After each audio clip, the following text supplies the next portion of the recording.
So you managed to find any of that Bush Light apple? What do you think's in the mug? I can't find it anywhere.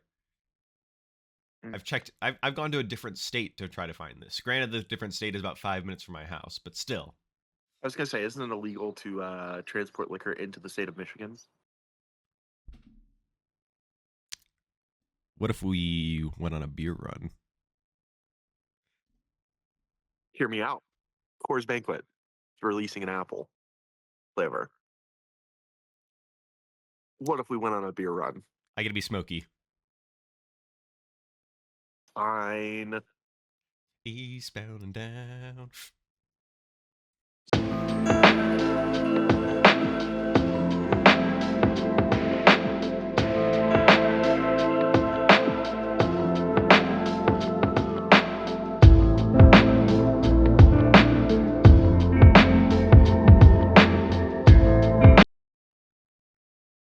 There we go. Hi everyone, welcome back to the What If We podcast. I'm joined today by my co-host Yoshi. I'm Josh. I'm not a green dinosaur that poops out eggs. You're half of that. And I'm Andrew, and welcome back to What If We, where we ask the age-old question, what if we... But before we get into the topic of today, What if we went on a beer run? that will be a fun episode, in the That would future. be a funny episode. Have you seen the It'd be Apple really funny to movie? record right from prison. Have you seen the movie The Greatest Beer Run of History with Zach Efron? It's on Apple TV. I've seen a lot of clips of it on, like, you know how, like, you can watch a movie on TikTok, basically, like, someone breaks it up into Yeah. 10-minute parts? Like, I've seen most of it from that. It's actually a really good film. And isn't it, like, based on a true story? Yes. I'd Yes. like to think that if I was stuck in the war, you would make a beer run to me so I could have a nice cold Bush Light or a lukewarm Bush Light. I'm not bringing you Bush Light. I will settle for Shiner Bock, but I'm not bringing you Bush Light. Well, no one's settling with Shiner Bock. Let's be clear. That's still a fantastic beer. Listen, I really like my Guinnesses. I like them too. Have you tried the Great Lakes Brewing Stout? It's like No. the Edmund Fitzgerald or something like that. It's really good. Oh yeah, yeah. No, I've had that. The Edmunds Fitzgerald Porter. Yeah, the porter. Yeah. We're Enough getting we're enough getting about beer. yeah we already did an We're episode getting, on that. yeah. How have you been? Andrew's gonna go fight in Ukraine, and I'm gonna bring him some beer. The real question is, which side am I gonna be on? We both know you're a Russian spy. You voted for Trump. Comrade. What? Anyways, How you been? How you been? School's out for summer. school's out for summer. Yep. But it doesn't feel like summer today. It's overcast and cloudy. We had a tornado last week, Thursday into Friday morning,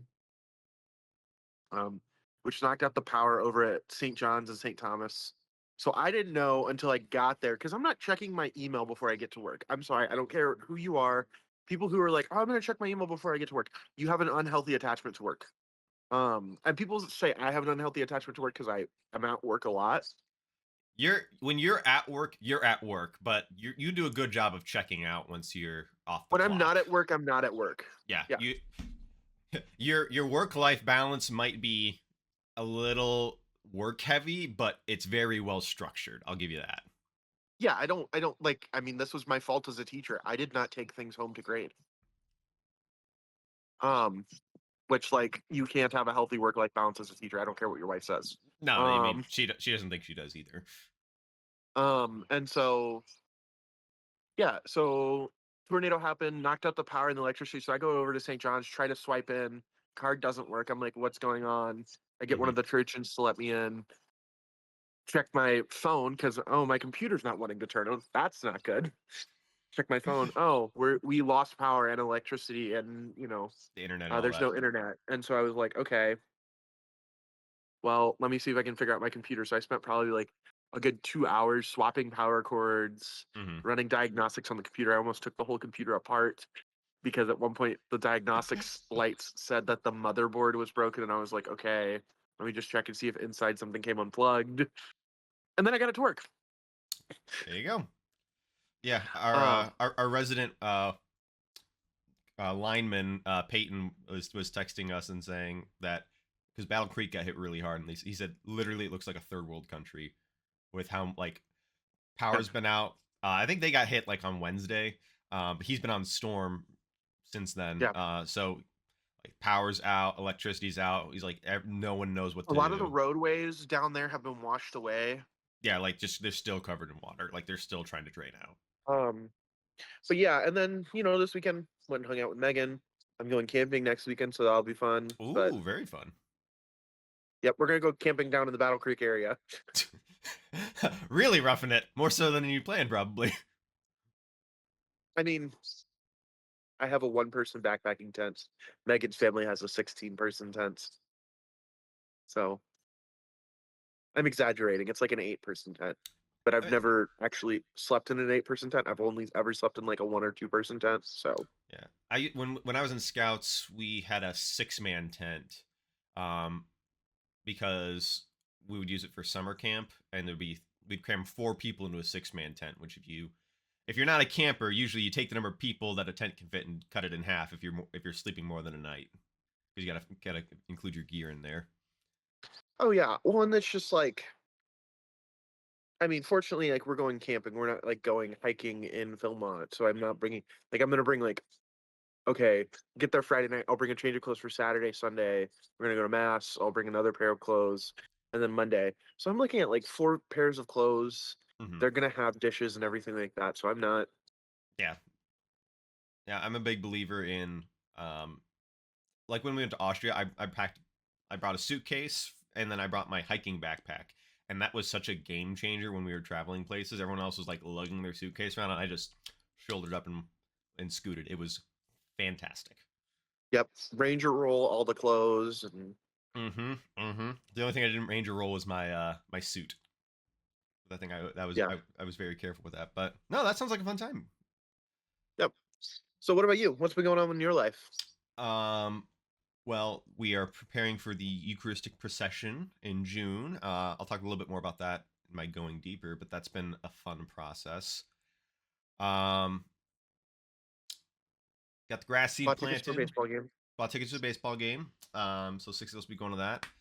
Uh, got some decent seats. I think we're like upper box infield, like right field.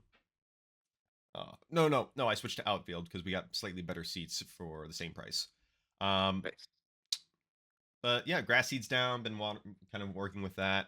That was a fun, expensive project. 4 trips to the hardware store because I've tried to install a sprinkler system, like a jerry rigged one. Every time I come back, oh, I bought sprinkler. Oh, it's missing a piece, so I went and got another sprinkler and a new hose. Oh, I got the hose. I found another hose at the yard. Oh, it's broken, so I gotta go get a repair kit. Like everything that could go wrong with that did, but it's working. I'll let you know in about a week or two if I have a better looking lawn. Congrats.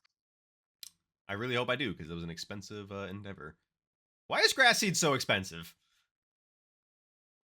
I don't know, man. It's like $70 for a 25-pound bag. That's why I believe in zero scaping. Listen, I have a dream that whatever backyard I would have in the future would not have grass in the backyard. Oh, Portion of it would be a garden, and then the rest of it's like mulch or gravel or sand for so people to go and like my in-laws have.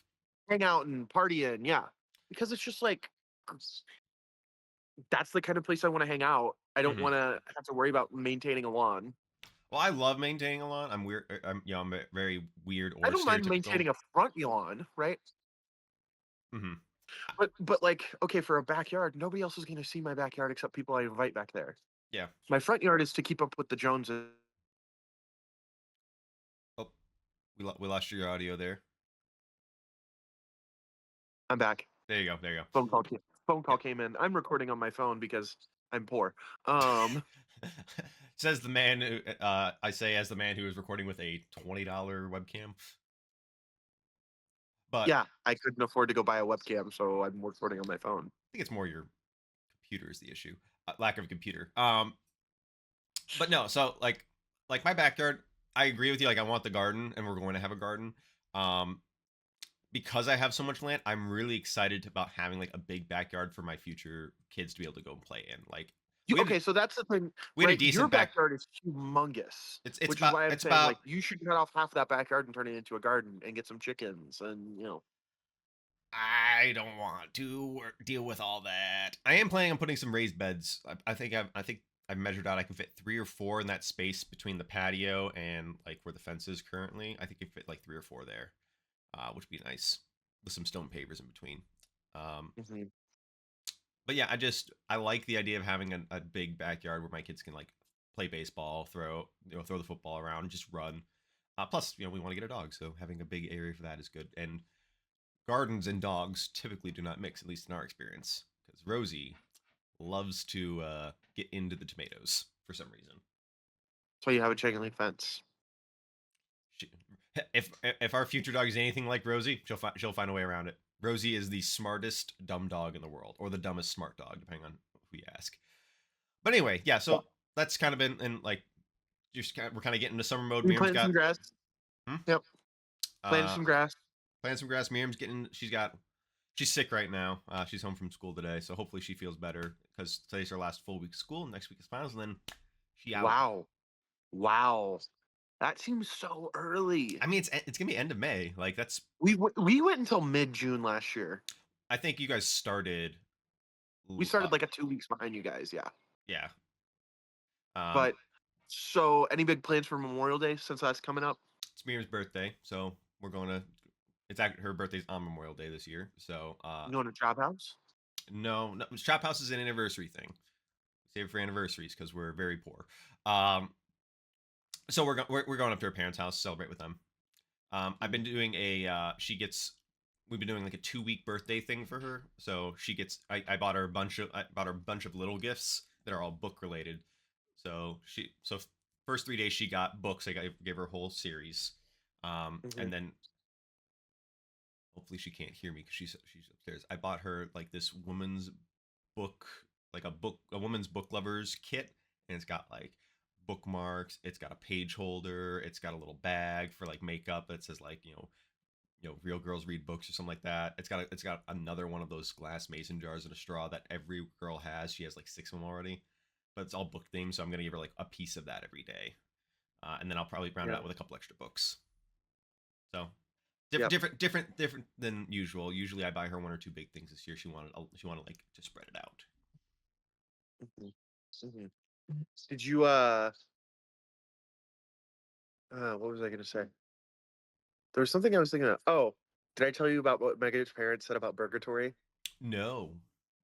They said that they wish there was a place like that near them. Andrew, we could have potential investors. Look, Jay Jander's barbecue and foot massage is just that's a future investment once content creation takes off.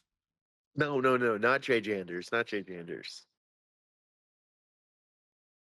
We're gonna make a burger restaurant. We're gonna do a high class burger restaurant where you give them like 1/8 of a cup of fries, but you charge them $15 because you put truffle oil on it. Look, you season it with sea salt. Look, as long as I can have the pork apocalypse on the menu, that's all that matters to me. What's the pork apocalypse? This is the thing I made at Burgatory that like I scared the waitress.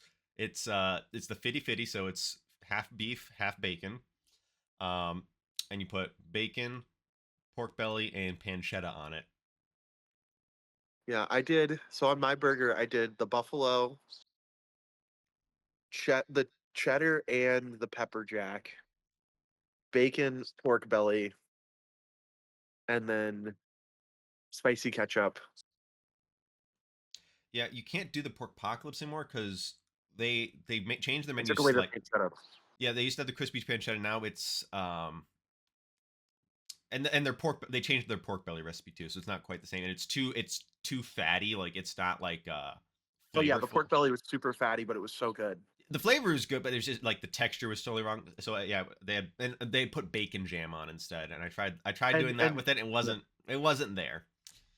And now they have so now they have appetizers, so you can order like a plate of nachos or truffle Oh, fries. nice. Um, we ordered 2 pitchers of margaritas. The pitchers were $10 a piece, Andrew. That's not bad. Listen, man, all I'm saying is Okay, one last food thing, and then we'll get on to the topic of today. We went to Frickers with my parents I and love Matthew. I freaking love Frickers. It's so good. They had a special. I think it was like 10 or 15 bucks. I don't remember which, but you get your own personal tower of whatever like domestic beer you want. Like so, like you can get like basically like your own tap of Miller Lite, or Busch Light or whatever they had at your table, and it was like 3 or 4. Like it had like probably 4 or 5 tall beers in it, as far as, but like you got to pour it yourself.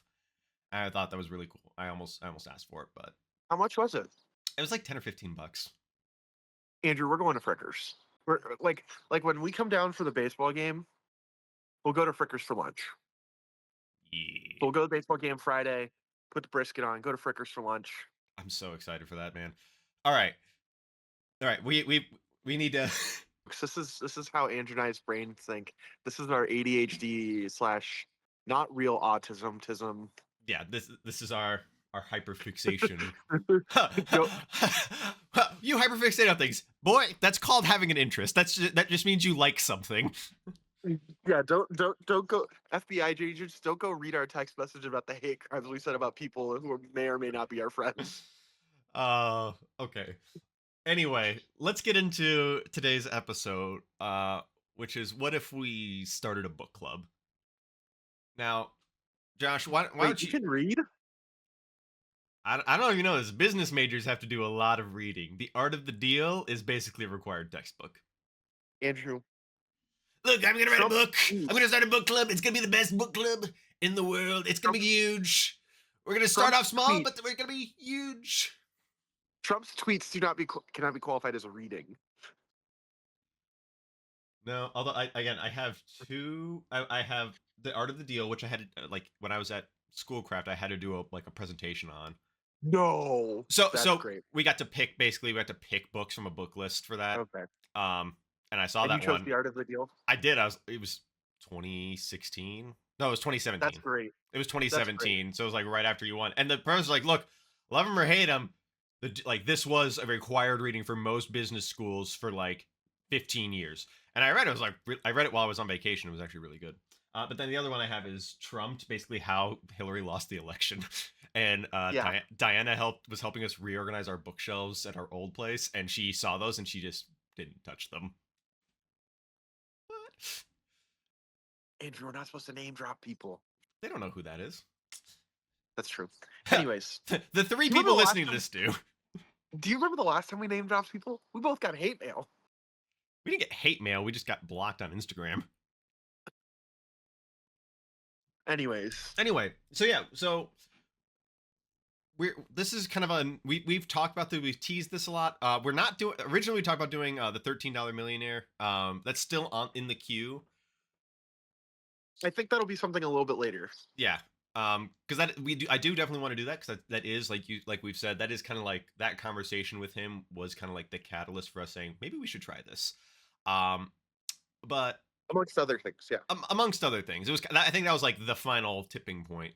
But no, so Josh and I are both readers. Josh more so. I used to be one like the biggest I'm getting reader. back into reading. For a long time I wasn't known by my friends as a reader, but like I go to the gym and I will read a chapter of a book while on the treadmill. I've pretty much always known you as a reader, even if like I mean part of it is like with your major you had to do a lot of reading, but I kind of just equated the two. But when I was in like great like all the way up through high school, my teachers would have the major complaint they would have with my parents at parent teacher conferences. Andrew's smart, he does his work most of the time, but I can't get him to stop reading. Like I would hide books in my desk so that way when the teacher was gone I could like stop looking, I could just go back to reading. Yeah. I used to be the biggest reader, and I've kind of fallen off on that lately. I used to read a lot, like obviously like a lot of a young adult fiction and fantasy. and then kind of like the tipping point of me reading a lot of that into reading more academic works, if you want to call it that, happened in high school, right around the time of my conversion. That's when I started reading Scott Hahn, and that's when I started reading the Church Fathers and stuff like that. And even now, I wish I read more than I did, Yeah. but I just, part of it is just like a laziness thing. Yeah. And there's a lot of reasons why. Like for me, the reason I don't read as much is because I have less free time than I used to have, and I use that time to play Differently. games. Yeah, I use it to play games because that's my way of being social. I don't have my job does not give me a lot of times to socialize with people close. Like most of the people I work with are like 30 years older than me. I don't get to interact Give with a it lot of time. young Give it time. adults. Give it 30 years, Andrew, and then everybody will be your age. Exactly. So yeah, I mean, and I do like I could spend more time reading, but when I'm not reading, I'm usually watching TV, watching a stream, or actively hanging out with my wife outside of our usual passive. I'm watching TV and she's reading. But Miriam is a huge reader. She's in like 4 book clubs now. I was gonna say she reads like a book a day. Not quite. She's usually about 2 books a week is usually like her speed. Um, but yeah, she's got a book club with some of the girls from college. She's got a book club with some of her coworkers. She runs a book club at the school, like with the students, and then she reads, just for herself, obviously, but also she kind of has a book club with Diana, but it's really like a once or twice a year they'll do a book swap. Um, but yeah, she reads constantly, and that I don't read quite as often, but when I do read, I usually sink my teeth into it pretty hard. So like right now, I'm working on the Tom Selleck memoir, his autobiography. You read a lot of audiobooks. I have gotten really into, especially well when I was working at ADP, I was driving to almost 3 hours a day, coming back, going to and from the office. So podcasts and audiobooks became my bread and butter. Now Yeah. it's I don't sit down to read too often, but I do occasionally. But like autobiographies, I especially when the author reads them, I'm a sucker. I got like listen to Tom Selleck's voice, Bruce Campbell. Yeah, I have never been able to get into audiobooks, and I think that's because I'm a very passive listener, Mm-hmm. right? Like in the same way, I never really got into music. People find that to be weird. I don't listen to music, if ever, Yeah, right? you're very much a podcast guy. Very much a podcast guy. Very much. I do listen to an audiobook every now and again. I listen to audiobooks at the gym, Yeah. Um. but usually it's stuff where it's like I'm not trying to learn something. I'm just like, that's when I will listen to a fantasy book. Mm-hmm. Yeah. And so But yeah. like the so to kind of that's kind of like our segue into why we wanted a book club. So this probably about it was probably about 2 years ago at this point. So I listened to my reading reinvigoration was when I listened to How Dante Can Save Your Life. That was what kind of got me back into listening to books, and from that, and we've talked about this a couple times on the podcast. Almost 2 years ago, because you started reading it right after I moved Mhm. to Michigan, and I then started reading Dante in spring of 2024, Yep, and now we're in summer of 2025. Yeah. yep, which is wild to think about that it's almost summertime. Um, but yeah, so and from that, so actually last year, like fall of 24, I ran a not a class, but like I had a small group discussion on Dante with through the church. We had there's only about 6 people there. Which Brendan, So, if so you're listening to wait, this, why are we getting into Dante? I thought we were starting a book club. let me get there. First of all, Brendan, if you're listening to this, you still have my copy of Dante, and I want it back. Um, but yeah, so we're starting a book club because we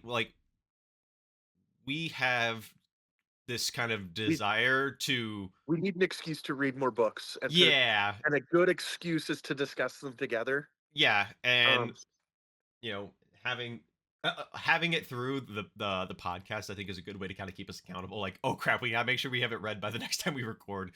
well, there's that, and like to preface this, we're not going to do this every week, right? We kind No. of are still working it out, but like this idea of like, hey, what if we read something together? Especially those things that have formed. Initially, we pitched around the idea of like Western culture and thought, and then we're like, just culture, thought, our lives, right? Yeah. And so, like, why specify that? Well, Andrew and I are both big fans of the Warrior Cat series. I did read most of the I've Warrior Cat never series never read the Warrior when I Cats. was I in high. just like to make fun of him for that. I was in middle But school. It no, was age appropriate. and I read Animorphs. Um, My I, real it's funny you bring that up. My car, Tobias, is named after the main character from Animorphs because he could turn into a falcon, and Tobias was my wingman. yep. That's where that came from. I read one book, and that's it. So no, I've never read Animorphs. I was just making another funny. But no, we've both read books that were like we enjoyed them, right? You read the Dresden Files. I've read stuff like, um, Which, if you haven't read the Dresden Files, highly, highly, highly recommend. But we're yeah, not gonna do a book club with that because yeah. I've read books like The Ranger's Apprentice and stuff like that. Good fantastic books, I series. think. Yeah. Um, but have they really formed culture, or are they just kind of recycling old ideas? And you can make the argument that all authors do that. Yeah, Like this idea of like books that have transformed the way that people view the world, right? Modern examples, right? For good or for bad, Percy Jackson, Harry which Potter. I read the crap out of Percy Jackson. Yeah, My mom, my mom pitched Percy Jackson to me when it first came out. I was in like fourth grade, and I did not want to read it. I was like, I like reading the traditional myths. If it's not the real myths, I don't want to read it. And she's like, look, just read the first like quarter of the books. Like it was like 50 pages. Like if you read the first 50 pages and you don't like it, she bought me the first two books. Like, if you don't like it, I'll return them and we'll go buy you a different book. I burned through that book in a single day. I got yeah. hooked. I've read I've read the original five. I read the sequel series. I read the Red Pyramid series, the Mm-hmm. Kane Chronicles. I I read read part of the Norse mythology I read the one. first one. I didn't get past that. I read some of the Norse mythology one that he wrote. Right. I mean, Rick Riordan, for better or for worse, regardless of how you feel about like how he expresses his political opinions or whatever, it's good young adult fiction writer. Yeah, I mean He's a he great young reader writer. that the Percy Jackson series, along with Harry Potter, I think were the two most influential fantasy ish As like children. yeah for, like young adult children books like of our time, like in the past 20 years. I think those are Yeah. the most influential. Those are what got kids into reading. I know But then Harry it's Potter like, was big for me as well, and like and yeah, and not to stay on the realm of fiction, but then you have authors like from before, C.S. Lewis mm-hmm, with the Chronicles of Narnia, Tolkien. Tolkien. Go even further back, things like Beowulf, the Odyssey, the Iliad, right? Um, Books that are now considered classics. It's for a yeah, but reason. then right, and so those are some of the books, right? Fantasy, and how that, right? We could talk about myth, which I think we'll do if we ever get to an episode on Tolkien. Mm-hmm. But then this idea of like other things, works of philosophy, the Plato's Republic, um, The you Summa know, Theologica. the Summa. We're never going to read the whole Summa. I'm sorry, Andrew. I'm putting my foot down. Look, if anyone listening to this wants to buy me a full nice copy of the Summa, there's one on Amazon for like 160 bucks. I will Um, happily read the whole thing. I just have I have the shorter Summa, but um, no, even right, like yeah, works of philosophy, right? Even stuff like, I mean, Miriam and I read a book that like for a class, Technopoly, right? For good, for good or for bad, right? I think that book has formed a lot of our culture's views on technology. I think it expresses a lot of the views on technology. Yeah. Um, And well, that's like The Art of War by Sun Tzu. which I hope we do that someday because my favorite the Fat The Art of the Electrician. Deal by Trump. Well, like the Art of War, my favorite thing is it's like Fat Electrician talks about it every now and then. It's like, yeah, the Art of War. A lot of the times, it's just stating things that we think are very simple and straightforward. Like, hey, if your enemy is bigger than you, don't engage him in direct combat because you'll lose. And he wrote it because it was for a bunch of nobles who had literally no experience in war. That's why he's saying like such straight. Like some of the things are like very wise and like we still take this. Other ones are like that. I'm like, no duh.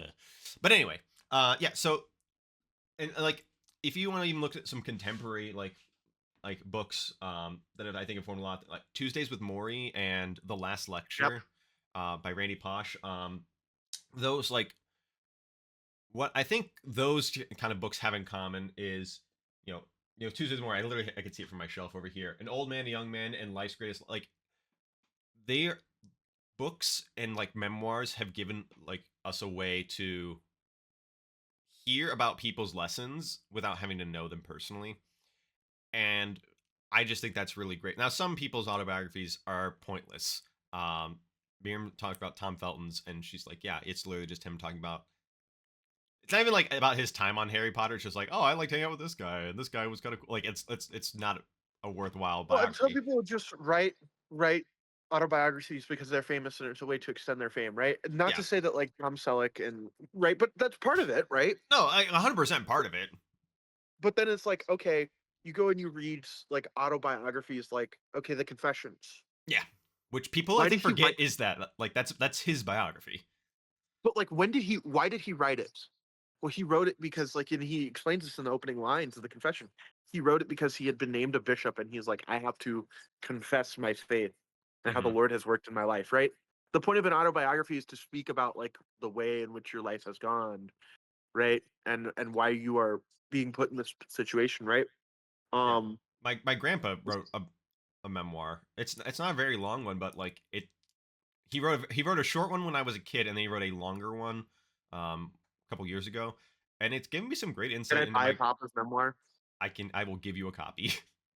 I want to buy Papa's memoir. um, but it like people who have had life experiences that are worth talking about. Like that's why those books have become like those type of books have become so popular and are so influential because their lives mattered and they want to let people know what has transpired in their life in a certain way. Yep. Um, So, so, and speaking about that, right? So we're starting a book club. What are we going to talk about first? so How I've do we I've want to approach? How do we want to approach doing this book club? I guess. so I think the tentative plan, and this like again tentative, this will change as with most things in the podcast. We're we're gonna like announce what the book is gonna be going forward at least. Um, and it'll be probably like we'll probably have like a month. I don't know if this will become like a third episode each month, or it might be like an in place of our just regular talking episode. It just kind of depends on what the schedule looks like. So you might get some bonus third episodes each month, but it's like we're gonna like so for us we're gonna talk about. So we read La Vita Nova by Dante, and so going forward we're gonna read the Divine Comedy.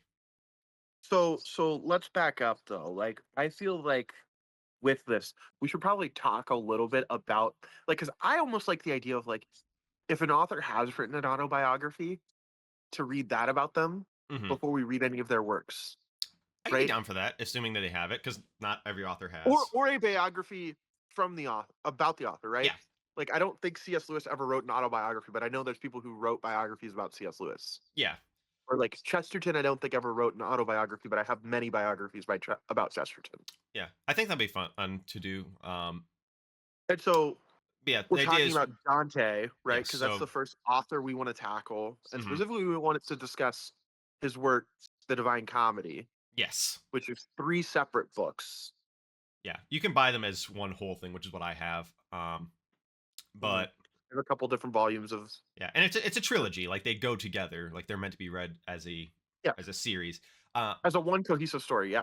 yeah. But so let's back up ever so slightly again. So yeah, so the plan is kind of in the future we'll announce which books. Like we're announcing now, we're gonna be reading the Divine Comedy, three separate books. So over the course of the next 3 months, there'll be like that gives you guys about a month or so to read the book, which I think for If you want to. If you assuming want to. if you want to read with us. If not, that also just it's more so we also have a month to read whatever book it And is.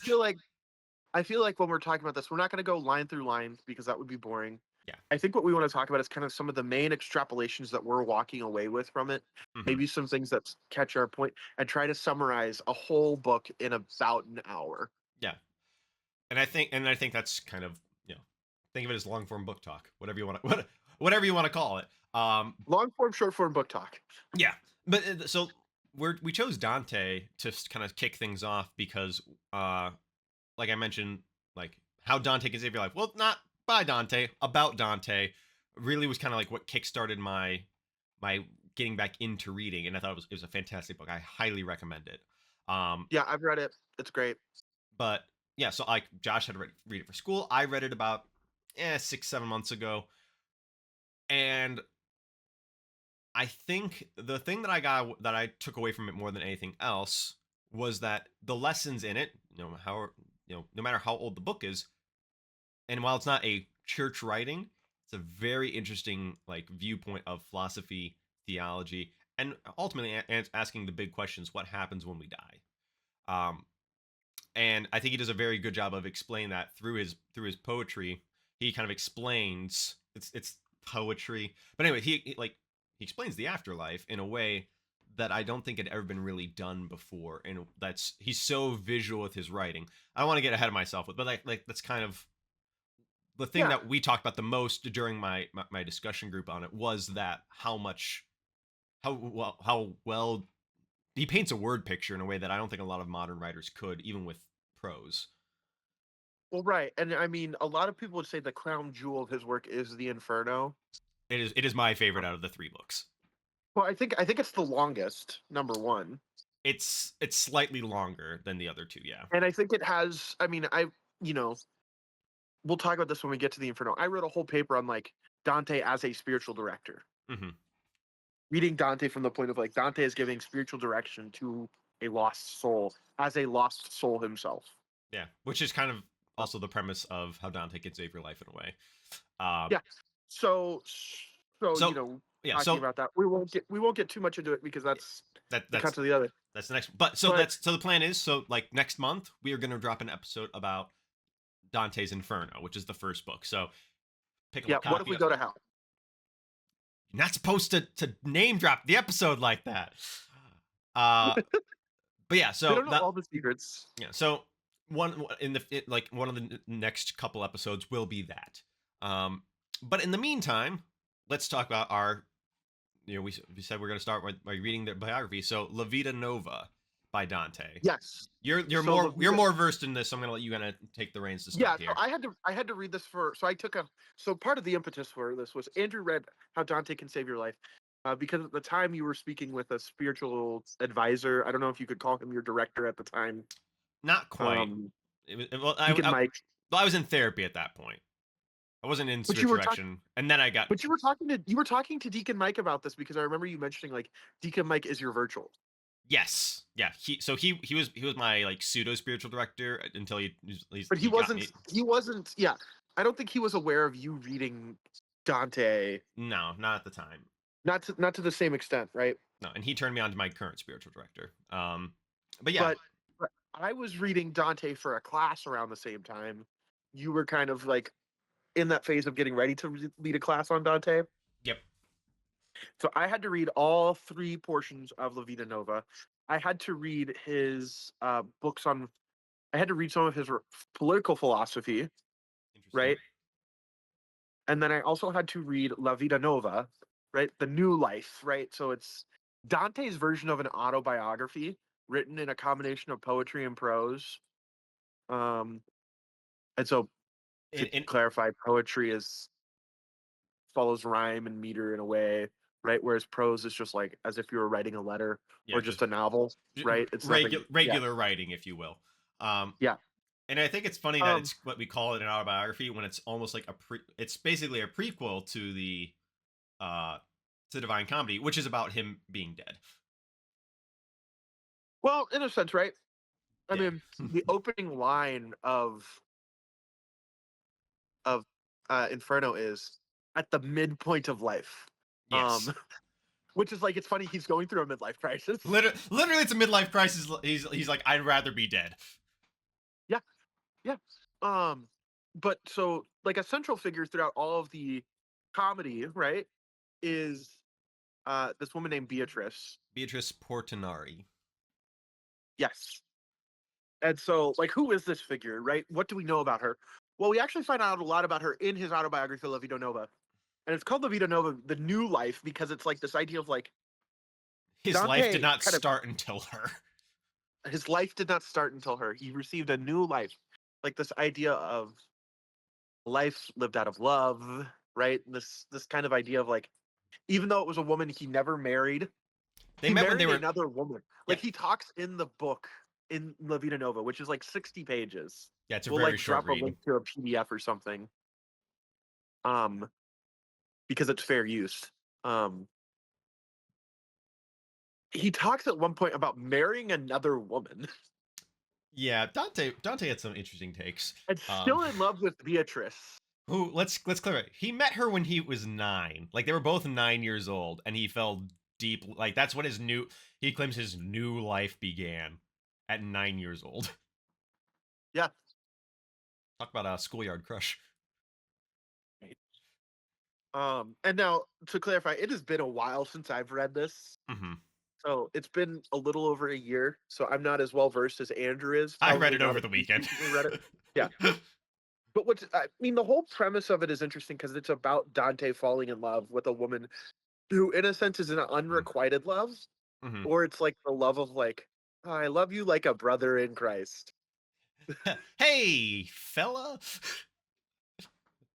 Uh, But yeah, like you could like if you wanted to break it down, you could talk about like this idea of courtly love developing into almost yeah, like a spiritual love. Like he eventually equates the love he has for her with the divine love, which as misguided as it is in some extent, there is some merit to it. And it kind of leads to this like the power of like this beauty and virtue that Beatrice represents, leading him closer to God. Um, and it's kind of like this idea of like transformation, like how he has to like how he has to grow because he can't, because like you said, it's unrequited love. He loves her, but she doesn't love him back the same way, so he has to kind of learn to live with it, which I don't think he ever truly does, based on that and the Divine Comedy. But it is about like this idea of transformation and hope for eternity, which I think that a lot could be said for that. yeah. And so this idea of the new life with Dante leaves us with the question of like, what would it mean to live a new life, right? Hmm. Based around love, right? Because I don't think Dante would say that he changed everything about his life for Beatrice. But he kind of did. Well, I don't know if he did necessarily, because I think we would have seen a much different book then, Hmm. because it's like for 10, 15 years she's gone from his life and then she just shows back up. Yeah. Um, Um I did write down a couple of lines that I really liked from yeah. there. So they're all in Italian or Latin or whatever, but these are the English translation. So love moved me and makes me speak, which I think Mm. like it's not just an emotion in Dante, and this again this travels throughout all of his books. It is literally a divine force that inspires him. Whether that love is God's love or the love he has for Beatrice, it is what inspires and moves him, and I think that's something that I can Yeah, personally relate to. Dante like has this interesting personification of love, Hmm. right? He anthropomorphizes love. He makes love into a human person, in a way. Like it's more than just a force, it's a human person acting upon another human person. Yeah, and I think that it's a beautiful way to explain that because like that's the reason that like when people like when I was at ADP, people ask me like, "What's your why? Why do you get up?" I'm like, "It's my wife. Like I want her to be happy. I want her to be able to go and buy books. I want her to be able to live a happy life. That's why I get out of bed in the morning, and it's because of love. Um, Well, right, and it's just like and just the when way you're he in talks love and when about you're it. not in love. Yeah, Yeah, like when it's love, and when it's like, I like this. hmm I like the benefits of this. love is when you're willing to sacrifice. Yeah. Well, it's just like, talking with Megan about like, she was like, I never understood how people fall in love, right? And Hmm. then things change and people appear in their lives and stuff like that. But it's also like, I was even telling Megan this weekend, I was like, I love my job at St. John's. I love being close-ish to Andrew. I would move to Grand Rapids.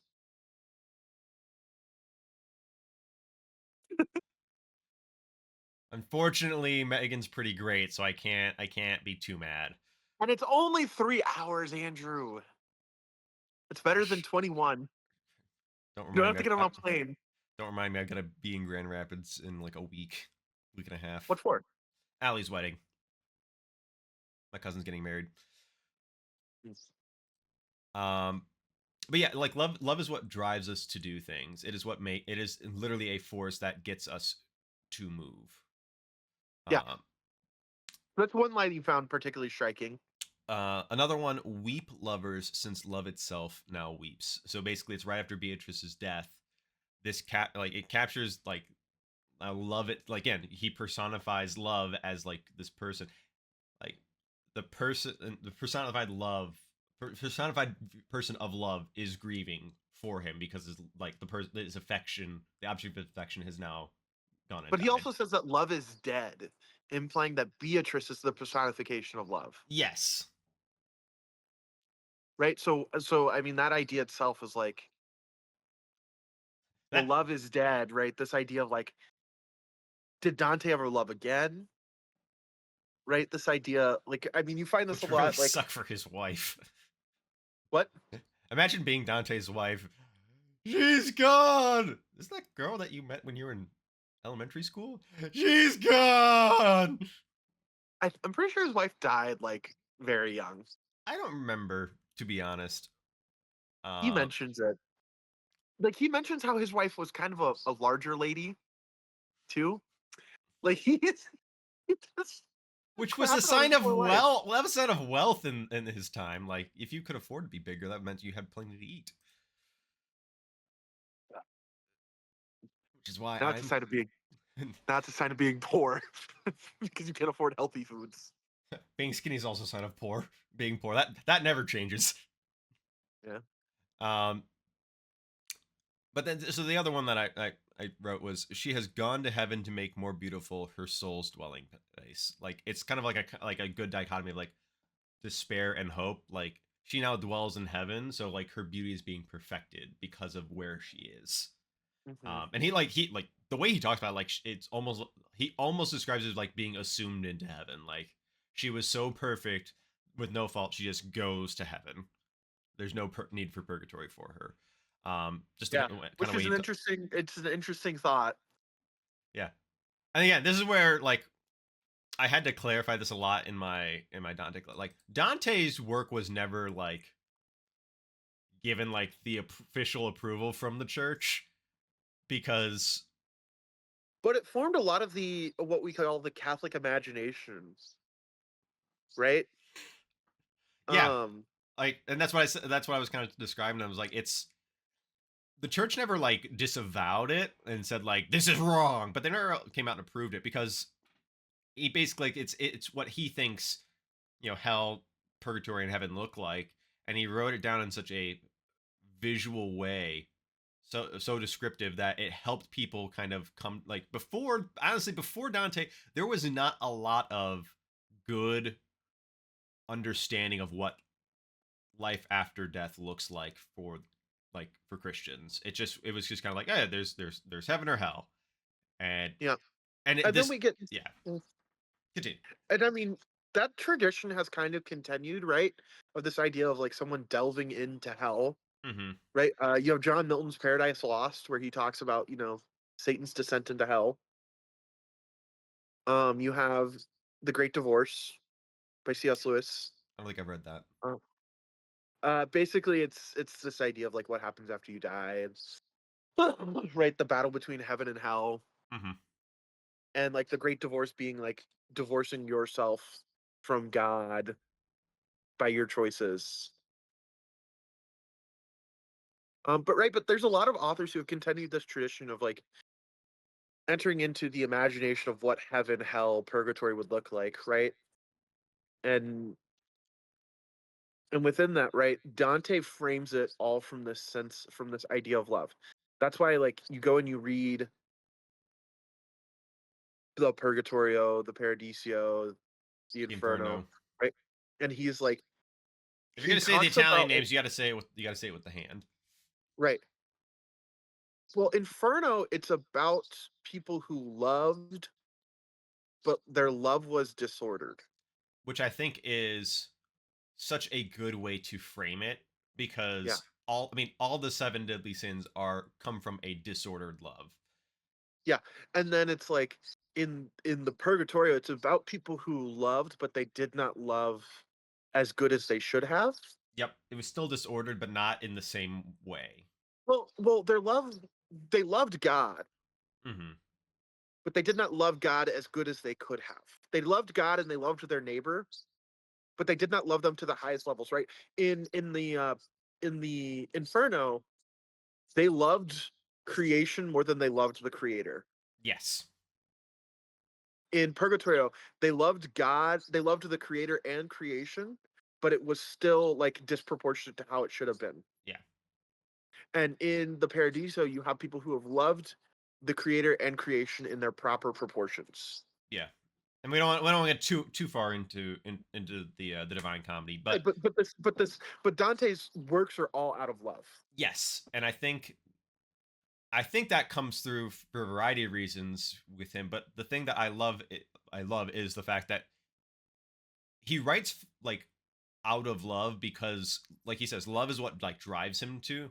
And I don't think it's just like the personification of love. Like he loves writing in a way that I don't think any like I think a lot of authors write like there's not as many authors these days that write for the sake of writing.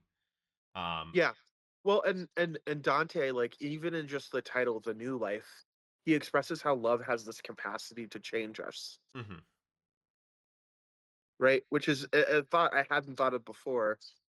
Um, Even the people who Dante chooses to guide him are people who he has a certain amount of affection for love. He loves Virgil, and that Virgil is a great poet, Yep. and he sees himself in the same tradition as Virgil. And so he's like, ah, Virgil, this man I love, will be my guide. And then him and Virgil are just spatting at each other the whole time.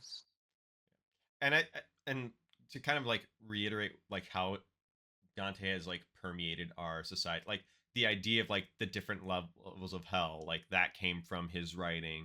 It spawned the Devil May Cry series, Dante and Virgil, which has no relation to them other than like the names and the idea of like, oh yes, fighting demons. Um, but it's like his writings were so influential to our collective, like even our even non-Christian people, like their idea of what hell looks like has changed because of Dante. Like most people know Dante's Inferno. Not as many people know about or like have read like Purgatory or Paradiso, but like Dante's Inferno really kind of collectively changed our view of what hell is. And again, the church has never been like, yeah, that's what hell's like because don't Don't really know. we don't really know. But they're like, that's not a bad way to describe it.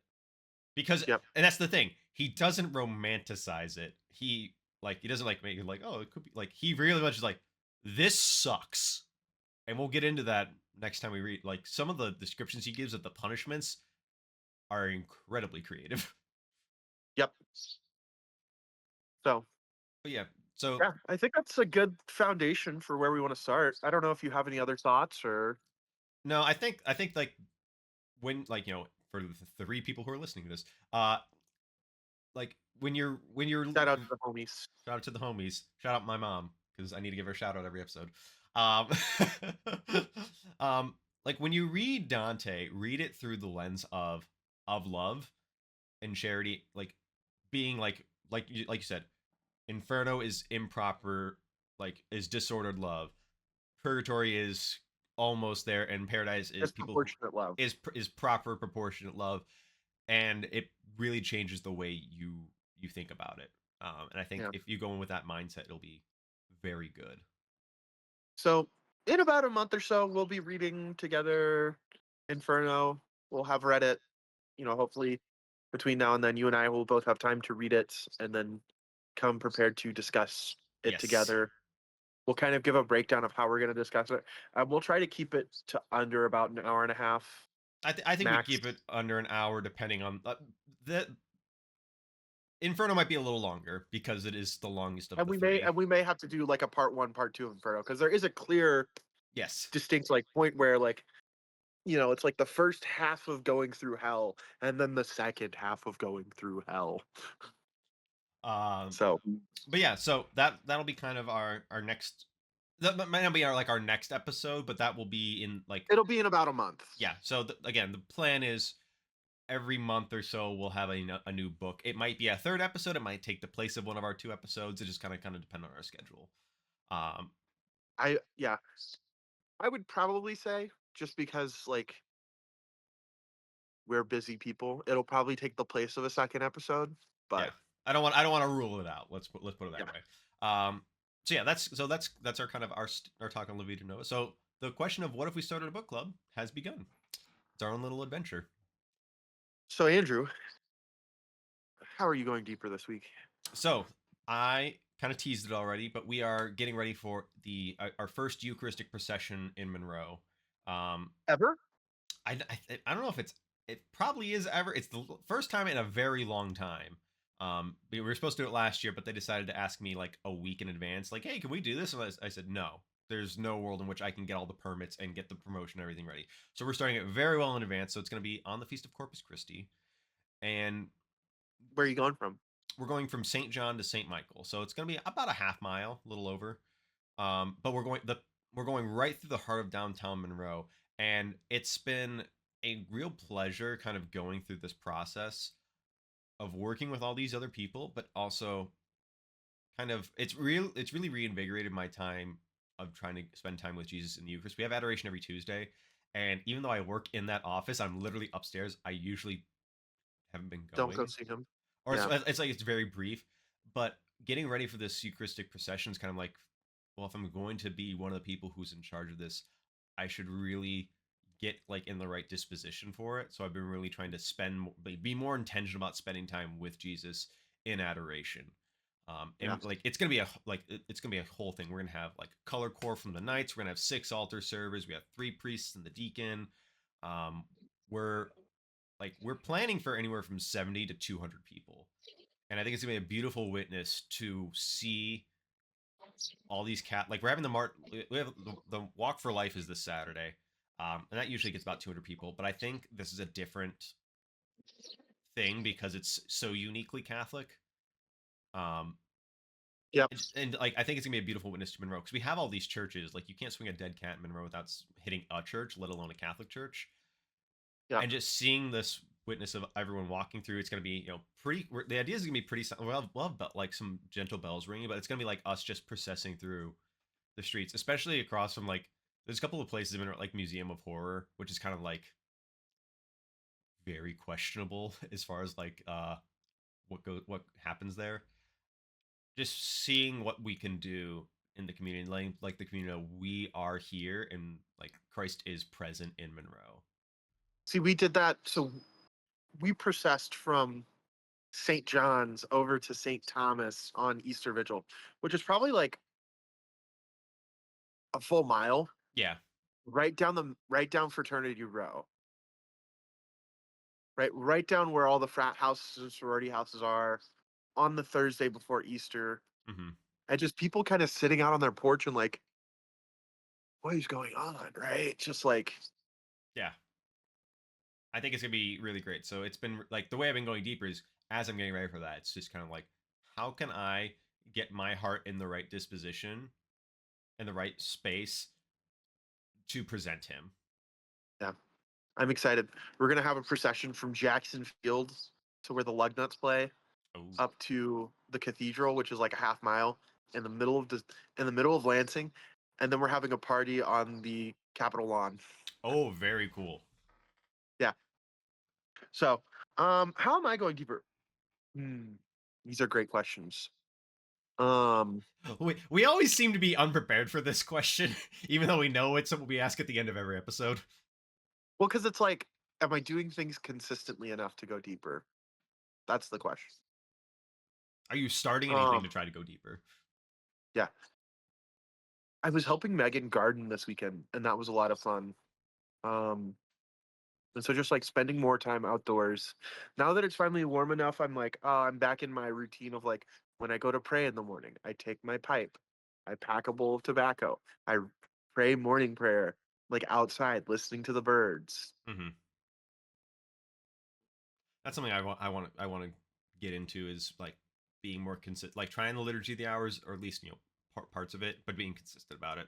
It's on that's kind of on my list of things. Maybe that'll be my Oh yeah, next one. yeah, I would probably say like having a scheduled time of morning prayer, just like it's happening every morning. It's great, especially in nature. You can hear the birds chirp. So Nice, yeah, cool.